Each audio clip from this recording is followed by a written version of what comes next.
What is good, yo? It's your boy Ty back here with another video, and in this video today we are going to be talking about the market and auction house in NBA 2K22 MyTEAM. Is it a buyer's market? Is it a seller's market? And what that means for you and your specific squad. Now, before we dive any further into that, if you are new to my channel and have not yet, please consider smashing that subscribe button as we're on the road to 90,000 subscribers.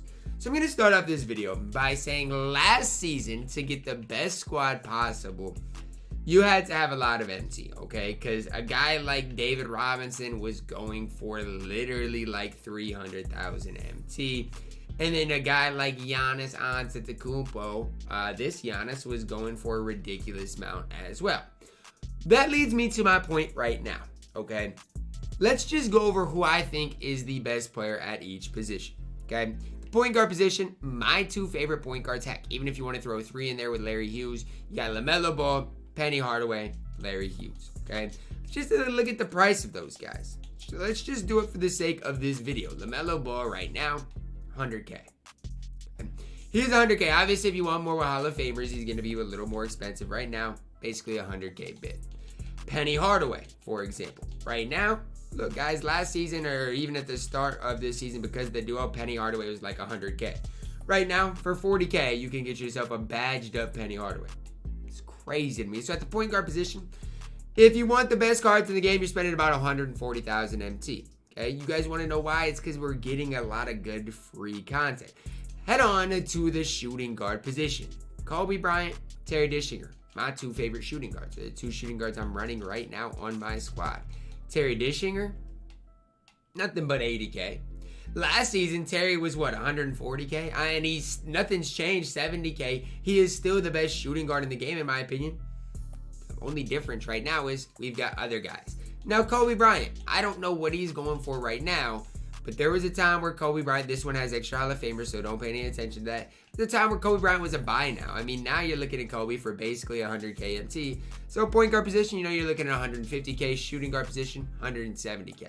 Do you guys realize how crazy that is? And part of it's because we got Reggie Lewis. Part of it is, you know, obviously at the point guard position because we got a guy like Larry Hughes. And all this free content that we are getting is people just want to use free cards. But what I'm telling you guys is most of the best content comes at the start of the season. And if you guys don't believe me, guys, just think back. I mean, obviously last season I think we got maxed out, which wasn't very good. But then we got, then around Christmas, we got 'Tis the Season. So last year's season was a little bit different because we did have Christmas. But this season, do you guys really think we're going to see that much? We'll see a little better. But this content drop was incredible.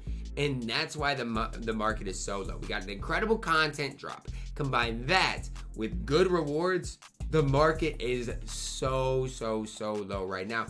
Let's just keep going position by position. We went through the point guard, shooting guard, in which through both those for 300K, you can probably get two of the best in the game. Okay, King Diamond Andre Kirilenko, top 5 or so card in the game, probably, right? Nothing but a thing. Probably a top 5 card in the game, 40K. Look, are we seriously talking about a top 5 card in the game being 40,000 MT? Do not be surprised. Listen, hear me out. Do not be surprised if later on this season, AK's doubled in price. Don't be surprised. I'm not investing. I'm not telling you guys to invest. I'm just saying don't be surprised if his price goes up because AK's a guy that's going to have some longevity. Now, Kawhi Leonard, now whether you want to run him at the point guard or shooting guard, small forward, it doesn't matter. I mean, I really don't know if Kawhi's prices went down, but there you go. This shows you. I mean, whether you want this Kawhi or the other Kawhi, both are buy nows. Kawhi was at least 170,000 MT a month ago. And so that's what I'm trying to say. Like, with your small forward position, if you spend 100K at the small forward position, you guys can get the cards that I'm running. The best small forwards, in my opinion, in the game. So, I mean, through 3 positions, 6 players, and at the best at each position, you're looking at 450,000 MT. Now I've got the Pink Diamond Giannis. Objectively, power forward is where you're going to spend the most MT. If you do want, you know, the new Opal Giannis, that's really where you're going to have to spend up a little bit. But even for Opal Giannis, a new card, you're looking at 340,000 MT. That's not bad, guys. Like, it's really not a bad price to pay it all. if you guys remember, I mean, we used to have cards that went for 500, 600, 700,000 consistently. And now the most expensive is 300,000, as well as Anthony Davis. I mean, if you want your power forwards, those are probably the two best that you're going to get. Anthony Davis, Giannis Antetokounmpo. AD is probably the most expensive card right now that you're going to have to pick up if you want the best card in the game. But what I'm trying to say is the reason the reason everybody else is so cheap is because the likes of Giannis and AD are so expensive, right? Just go get yourself a pink diamond Giannis, who is 99% of what the Opal Giannis is, as long as you know how to shoot. You get the pink diamond Giannis for probably 150,000 MT, just a base one, and you can hoop with him. As well as, I still run LeBron James. LeBron James is still absolutely elite. Don't be surprised if he's, our first Dark Matter card possibly. But the dude is absolutely elite. I mean, he still is pretty pricey in general. But that's really where you're going to have to spend up. And honestly, at the power forward position, a guy like this is another guy that you guys can absolutely pick up that can compete. I'm telling for literally like 500K, you can get a squad that's basically the best squad in the game, because Rudy is up there in that conversation. It is absolutely crazy to me that Rudy is 30K, AK is 40K, Terry's a buyout, Kawhi is a buyout. It is ridiculous for me. Then let's move on to the center position, in which, in my opinion, the best auctionable center right now is KP. And we're looking at another card who is 40,000 MT. It just doesn't make sense to me how all of the best cards in my team right now are so cheap. Like, I would be stunned if KP stays this low. I will be stunned if AK stays this low. It just doesn't make sense to me how all these cards are so cheap right now. Backup center right now, I'm running KG. Obviously, D-Rob is probably the guy that I would recommend you guys picking up. But you guys can basically build the best squad in the game outside of AD and Giannis for literally like 700,000 MT, which a month ago you'd have to have, 1.5 million MT or so. Just how the times have changed is absolutely ridiculous to me. And I just think right now, more than ever, it's a buyer's market.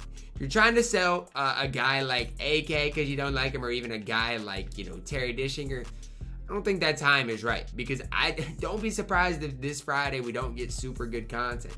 Don't be surprised if it's another Friday before we see that really good content. So I really expect the market to just continue in that upward trend for a little while. I could be completely wrong, guys. I could be completely wrong. But unless it's just something that's going to stick to that and change, guys like KD, guys like Giannis, guys like AD, their prices are going to be expensive. But I think what that results in is everybody else's price going way down. If you want to build your squad, forget KD, forget AD, and forget Giannis. I did, and I'm having a lot of success with my squad, who is, you look at this squad, yes, I got a lot of guys with some Hall of Fame badges, which is going to increase that price. But based on these cards, you're looking for under 1 million MT. And I could probably build it with the MT that I just have left over. It's what I'm kind of recommending for you guys, man. Forget AD, forget the Galaxy Opal Giannis, forget Galaxy Opal KD. You don't need them. Heck, AK is just as good as KD, I promise. This LeBron is just as good as anyone. Mine obviously has some extra Hall of Famers. You don't need, obviously, all the best cards in the game all the time. You can make it work with what you got. That's kind of the moral of this video, guys. I hope you guys do take it, and if you guys are trying to build a team, don't hesitate picking up AKKP, because in a week or two, they might go up by, 10, 15, 20%. So I wouldn't hesitate to build a team right now. To be honest with you, even if you do want Terry Dishinger, it's going to be hard for their prices to get any lower. That's my opinion on the auction house, on kind of the market trends, and kind of my prediction for content this week. Don't expect nothing crazy, right? For content this week, heck, maybe we'll see, I don't know what to compare it to, but obviously, maybe we'll see like a flat cryogenesis set. I would be fine with that. Maybe we'll see, something like that, in which it's not always the best content. Maybe we'll see a flash set, something like that. But we'll see what 2K does decide to end up going with. I'm hoping for some souped content, but I just don't think this week we're going to see it. Let me know your thoughts down below in the comments. Are you guys building your team, or are you guys waiting for whatever reason? I got to know. Drop a like on the video, subscribe if you are new, and as always, man, I love you guys. Have a blessed day.